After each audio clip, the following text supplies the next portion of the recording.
Bismillahirrahmanirrahim.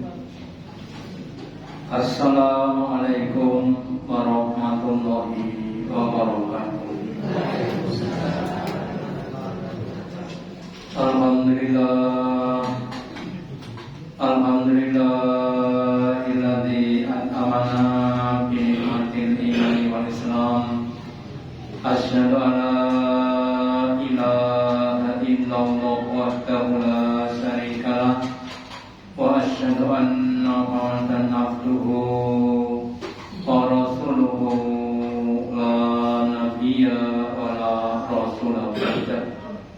Allahumma shalli ala Muhammad wa ala ali Muhammad kama shallaita ala ali Ibrahim innaka Hamidum Majid.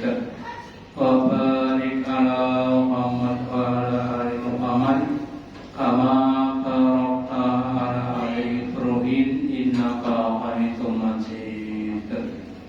Qala Allahu ta'ala fi kitabihil karim.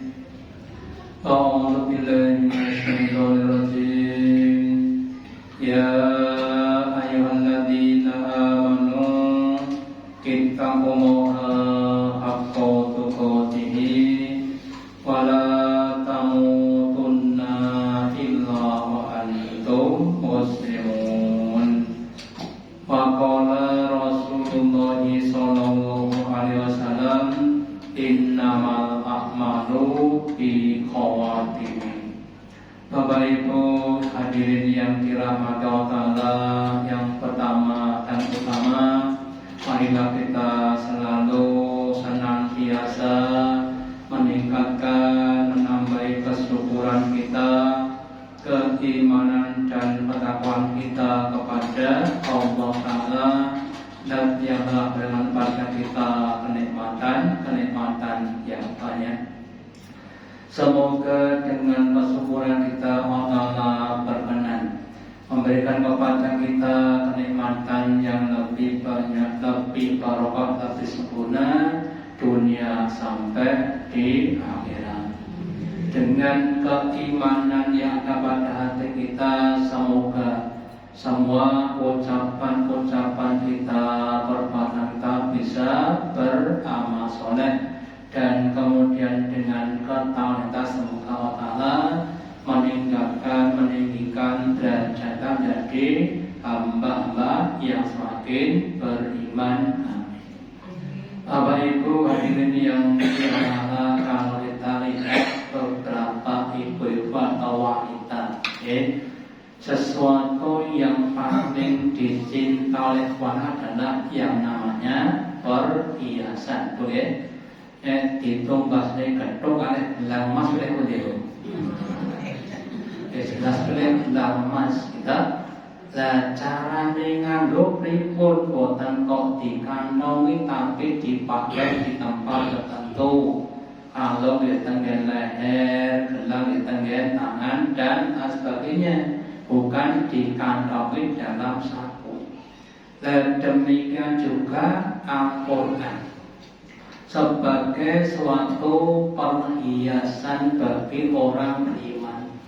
Nah, cara pakainya bagaimana? Bukan dikantongi di saku, bukan disimpan di lemari yang paling tinggi, tapi dibaca, dihadir dan diamalkan. Itu nanti akan memunculkan berbagai macam keutamaan.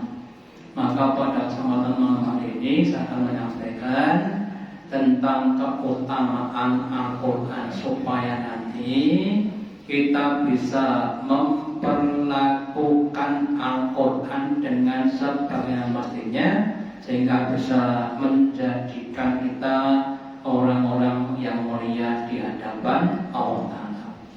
Kita awali dengan Allah, bahwa Allah bisa mengangkat dan merendahkan suatu kaum dengan adanya Al-Quran. Sebelum Allah turunkan amanah pada Rasulullah di kota Mekah, orang-orang Mekah itu dikenal dengan nama jahiliyah, atau masa kebodohan, masa keterbelakangan. Ada banyak perbuatan yang tidak baik. Contoh, kalau ada seorang bapak punya istri 15, punya anak 70, bapaknya meninggal tuh istrinya diwarisi oleh anak yang paling tua. Di waktu bapaknya meninggal, anak punya istri 15, itu orang-orang zaman dulu, Kemudian dia membuat berhala, digawe-gawe dewe, wis rampung disembah-sembah dewe, dijaluk-jaluk dewe. Contoh panjenengan damel gethuk utawa damel lenthuk. Lenthuk wis terus disembah-sembah tok lenthuk. Wong aku diparing rezeki sing lancar, lho digawe-gawe dewe, disembah-sembah dewe kok kira-kira napa ya bisa. Tapi begitu diturunkannya Al-Quran lewat Nabi, maka orang Arab itu dari yang semula jahiliyah menjadi orang-orang yang modern, orang-orang yang adil. Ketika Nabi dan sahabat mempraktekkan ajaran Al-Quran, tidak ada keadilan selain keadaan di dalam Islam yang mengajarkan kesetaraan, kesederhanaan, kesabaran dan lain sebagainya. Maka dalam sebuah hadisnya Nabi bersabda, Innallaha yarau dalam kitab aqwaman. Sesungguhnya Allah Ta'ala akan mengangkat, meninggikan, memuliakan suatu kaum dengan kitab ini, kitab Al-Quran. Wa yantahu bihi akharin, dan Allah akan menghinakan kaum yang lain. Nah, pertanyaannya, siapa yang diangkat dan siapa yang dihinakan? Yang diangkat adalah siapapun dimanapun tempatnya yang mau untuk mempelajari, membaca, mengamalkan ajaran-ajaran Al-Quran. Contoh, ketika kita membaca Al-Quran, maka yang bekerja tidak cuma dua. Kalau kita baca koran, majalah, itu yang kerjakan dua. Apa itu? Mata dan pikiran. Kita nek maca koran kan tidak pakai bengok-bengok. Tapi kita baca Al-Quran ya kerja mata, kemudian pikiran, kemudian lisannya. Baca kan harus pakai bicara atau pakai jihad. Yang keempat apa? Yang adalah napasnya. Kita maca Quran niku kudu ambil nafas.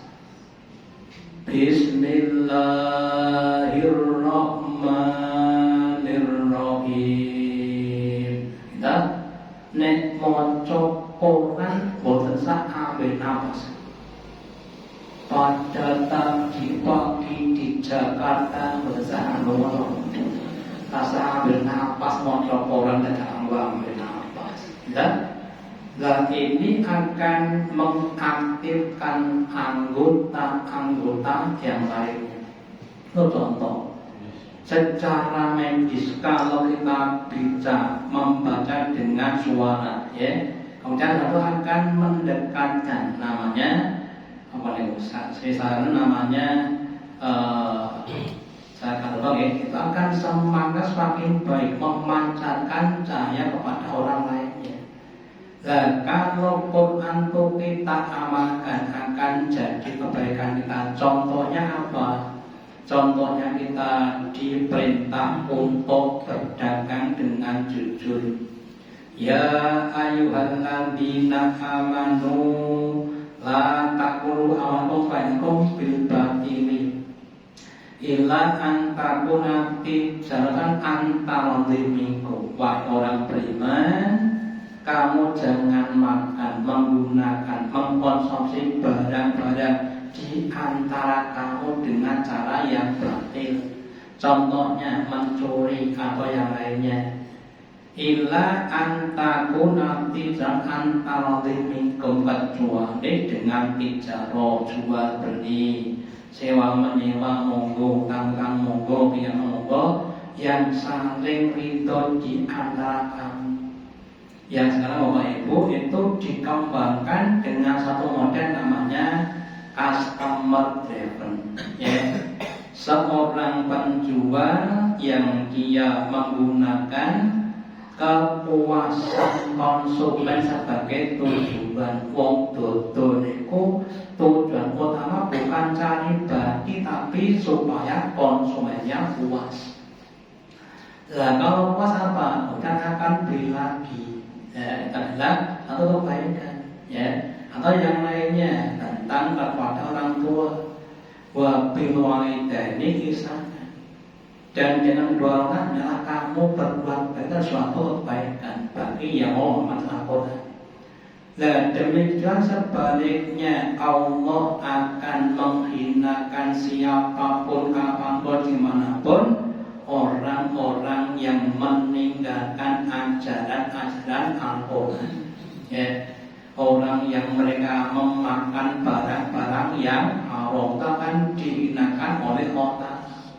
Orang yang dia berbuat dolim, ya. Orang yang tidak mau mengambil pesanan akan dihinakan oleh Allah, ya. Lewat suatu kisah namanya iblis, ya.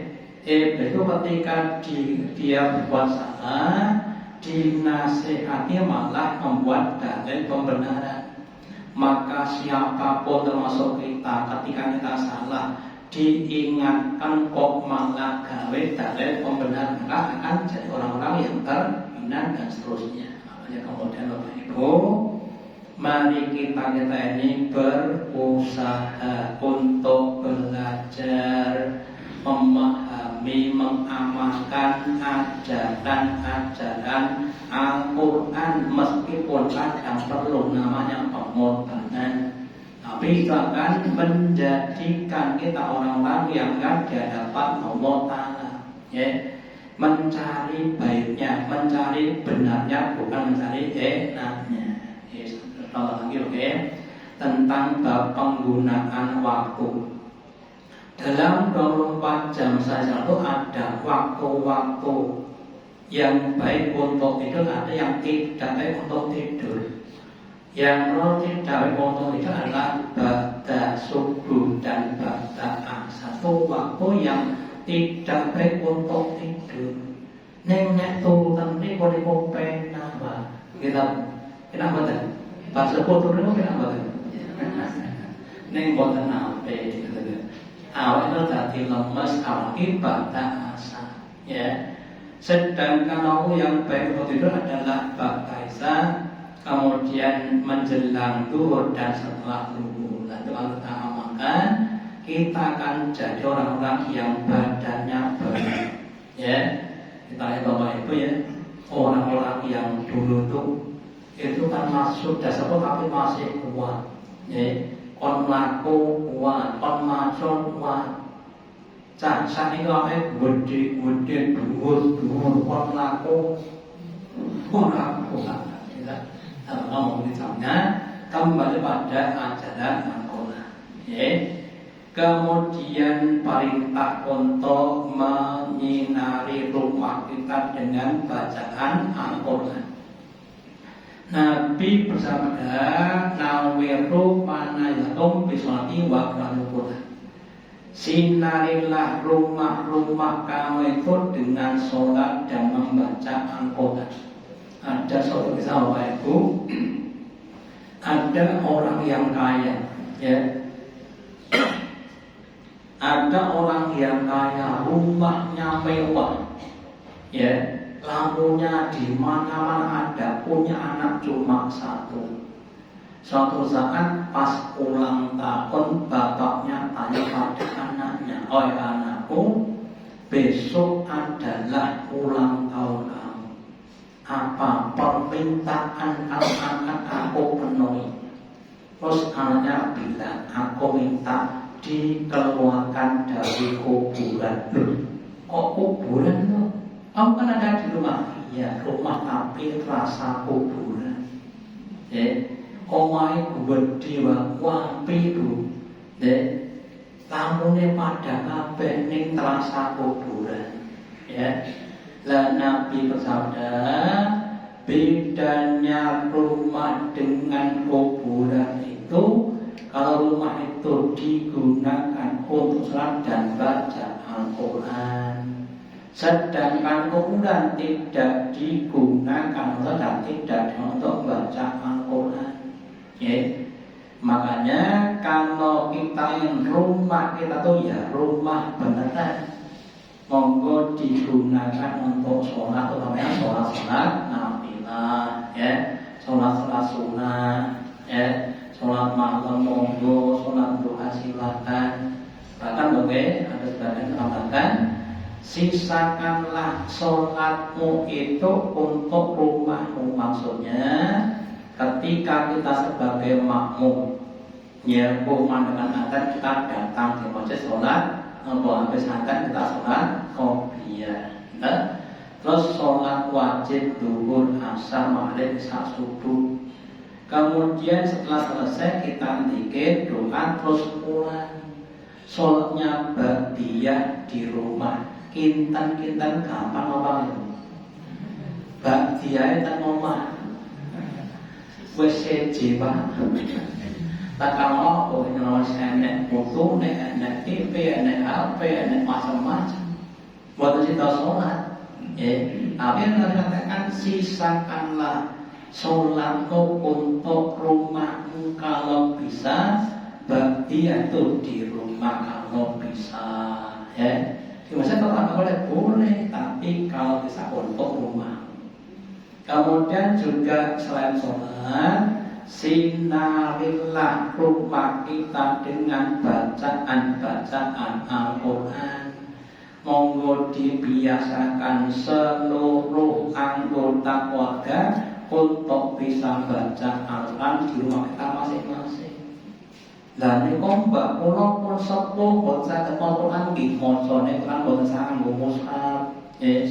Hafalan sak apane Al-Fatihah, surat Ikhlas, Falaq, Nas, Qul walaupun itu inna kan bisa apa? Ya, baca surat Ikhlas 3 kali itu ya, mantap Al-Quran. Ya, kalau kita lazimi.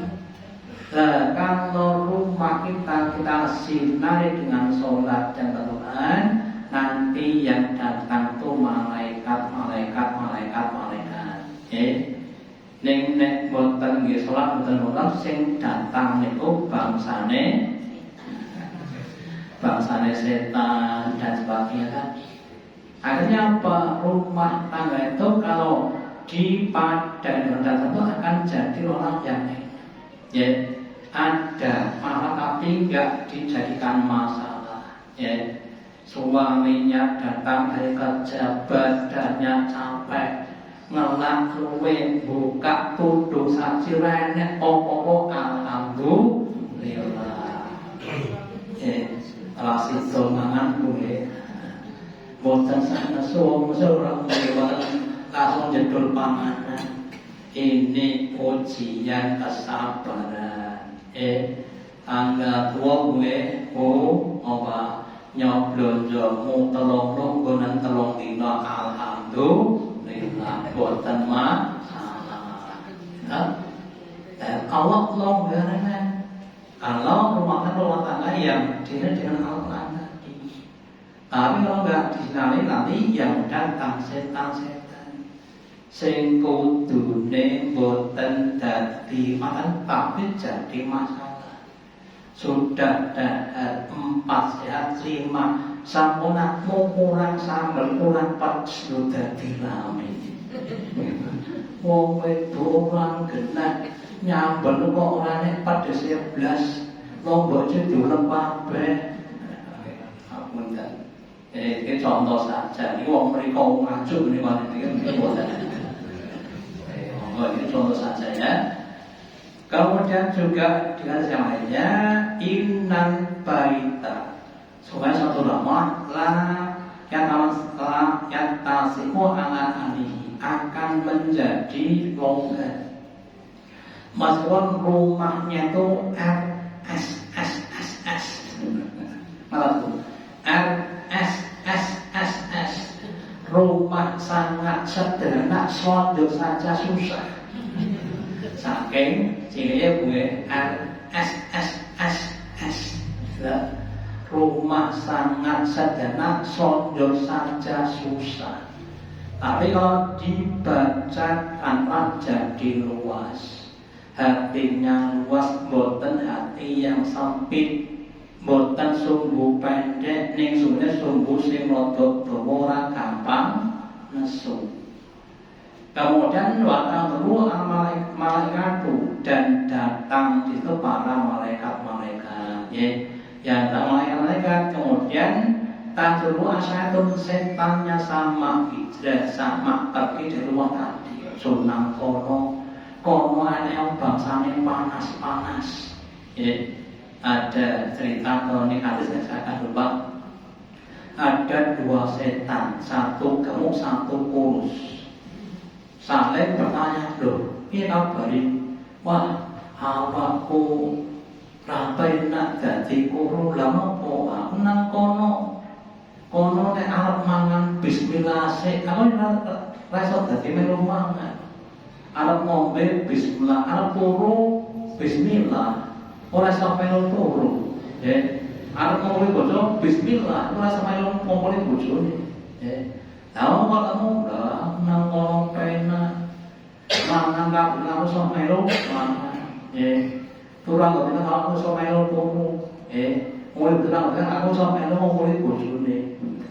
Dikacang-kacang yang ngapunten, terus ada anak setan tadi yang diusahakan rumah kita diluaskan dengan Al-Quran.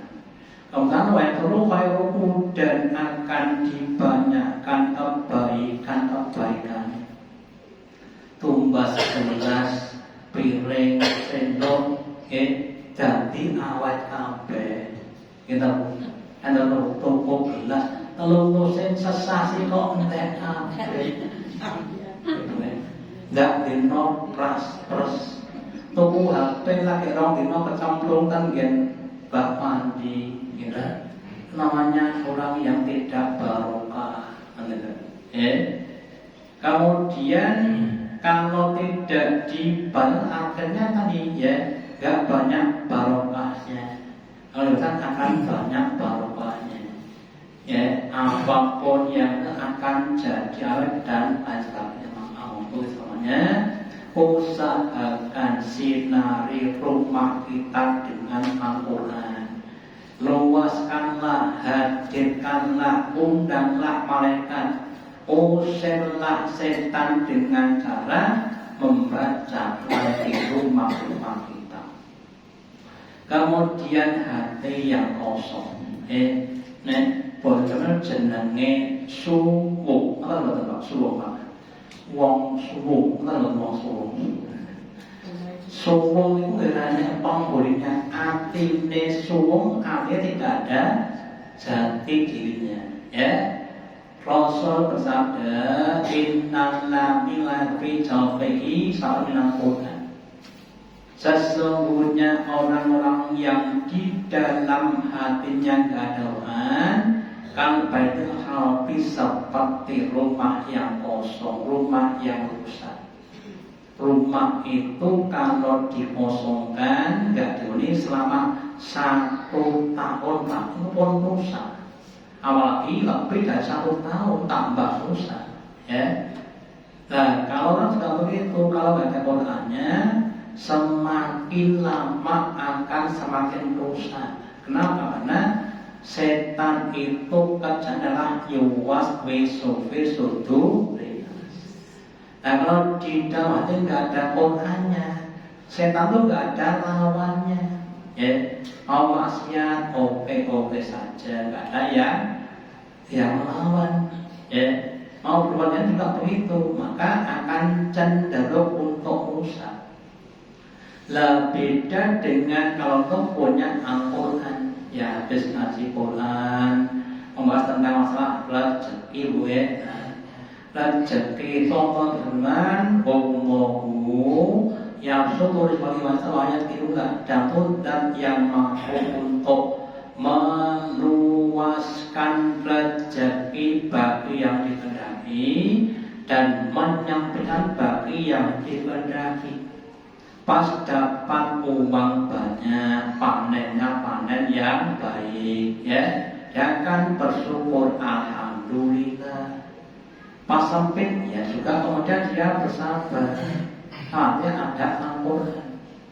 Nah kalau ada orang pas duitnya kata sombong, ukur, pas sempit buatan sabar, ya. Contoh yang lainnya. Kalau orang itu ada orangnya, ya, kemudian dia punya anak, ya, terus teringat kepada kisahnya Nabi Ibrahim. Beliau berdoa, Robbi habli nasolihin, ya, ya Allah berikanlah kepada anak-anak yang soleh. Terus dia akan didik anaknya, anak-anak yang soleh.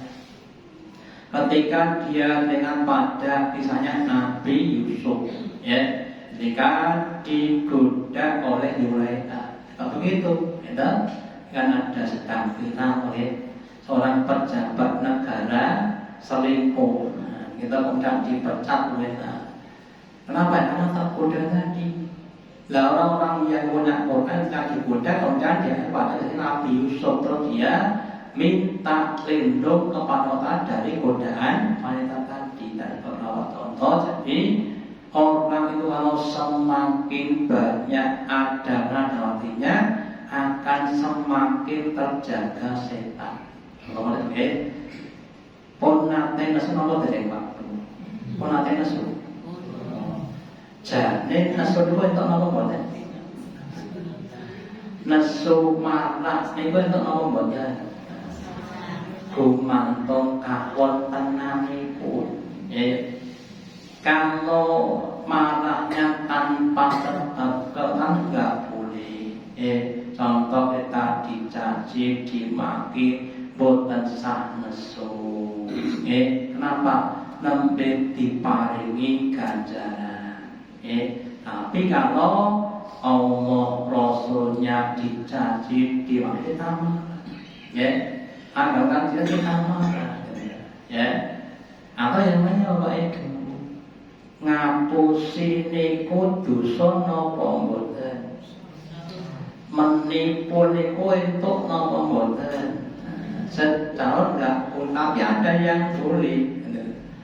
Bolehnya menipu pada 3 perkara. Yang pertama, ketika seorang itu ingin mendamaikan dua orang yang sedang berseteru, itu ngapusi itu. Yang penting itu apa? Mengislamkan. Yang kedua itu menipunya seorang istri kepada suami untuk menyenangkan suaminya dan sebaliknya. Wes bojone kurite kira mangene contoh mawon. Tombakne klambi abang. Kon nganggo kuwi ben kaya bintang film. Dienggo aku apik pol. Iki contoh mawon boten mangke tapi contoh mawon. Lah, atau sebaliknya sampai jangan kubur iklan ning usak oyahe kakean bojone nyeruput. Ya bener, wah enaknya pol ngelawai banget. Mangko ya kakean itu ya. Yang ketiga, menipu dalam peperangan itu menipu kepada musuhnya. Jadi ada 3 hal yang kita boleh untuk menipu atau ngapusi. Tapi selain itu nggak boleh, ya. Makanya maupun nanti semakin banyak kita ngaji diharapkan kita akan semakin paham Quran, sehingga setiap menghadapi masalah itu kita bisa menghadapi dengan baik dan benar. bukan dengan yang salah. Saya ulang lagi, diparingi rezeki sing longgar, kemudian apa candaane? Bersyukur, bukan kufur. Ketika disebutkan rezeki, kemudian apa? Kita bisa sabar. Ketika diparingi musibah, pripun ucapan kita? Inna lillahi wa inna ilaihi raji'un kelas 1. Kelas 2 terus ndonga Allahumma jurni fi musibati wa ghfirli khairum minha. Ya Allah, berilah kepada musibahku ini dan berilah ganti yang lebih baik. Yang ketiga, alhamdulillah diparingi musibah. Ya, itu yang kita pastikan. Nah, kemudian ditingkatkan lagi. Yang namanya monggo semuanya berusaha untuk banyak memahami Al-Quran. Kemudian perintah untuk belajar dan mengajarkan Al-Quran. Nabi sabda, khairukum man ta'allama wa 'allama. Sebaik-baik kamu adalah orang yang mau belajar Al-Quran, belajar. Kalau tidak bisa kemudian mengajarkan kepada orang lain. Ya, saya dulu belajar Quran terus sampai di beberapa tempat, ya, tekan Karang, Tirjo, Meriko, tekan Solo, tekan macam-macam. Sekarang kemudian kita mengajarkan Al-Quran. Ya, tadi juga panjenengan nanti saudara harus mengajarkan kepada orang lain. Lah dengan belajar Quran terus dipahami, kemudian hidupnya akan ditunjuki dengan adanya Al-Quran. Terus mengajak yang lain untuk belajar Quran. Terus Imam Bapak Ibu berkata, barang siapa yang mempelajari Quran, azumat qiyamatuhu, yaitu dia akan lebih besar, lebih agung akan kedudukannya. Dan barang siapa yang dia belajar fikih, ya, ini Quran terus hadis terus ada namanya fikih, pemahaman, ya, maka dia akan nabula miktaruhu, yaitu akan semakin kokoh, akan semakin baik pada pribadinya. Oh, kalau orang itu Islam tapi tidak sholat, terus mati kira-kira disolat apa tidak? Ya, oh, Imam Syafi'i itu disolatkan dasarnya ini, ya. Nabi Muhammad tidak dalam bahasa ini, ya. Kemudian dia akan jadi orang-orang yang toleran, ya. Sing nyonatne monggo, lan yo ora apa. Ya. Menurut Imam Syafi'i, jadi itu harus dicari. Karena menurut Imam Malik tidak perlu dicari, nek wis jane lak ngono dini, ya. Kemudian kita Bapak Ibu yo sok mencari, sok boten mencari, gitu Pak. Tanpa sadudul ora payu wae sok dit. Dan kalau banyak nek wong ngomong pengen duit, ya alhamdulillah. Jadi kalau kita semakin banyak belajar akan semakin pintar, akan semakin mudah untuk menyelesaikan permasalahan dengan baik dan sehingga menemukan berbagai macam kemaslahatan. Semoga Bapak Ibu semuanya diberi keikhlasan, kesabaran, keistiqomahan, ya, kemudian dalam belajar, mengamalkan, menghayati dan mengajarkan Al-Quran sampai akhir hayat husnul khotimah. Demikian yang dosa saya pada makamnya. Allahumma taqabbal minna innaka antas samiul alim wa tub alaina innaka antat rahim. Kita akhir dengan doa majlis. Subhanallahi wa bihamdika Asyhadu an la ilaha illa anta asyhadu an la ilaha illa anta. Wassalamualaikum warahmatullahi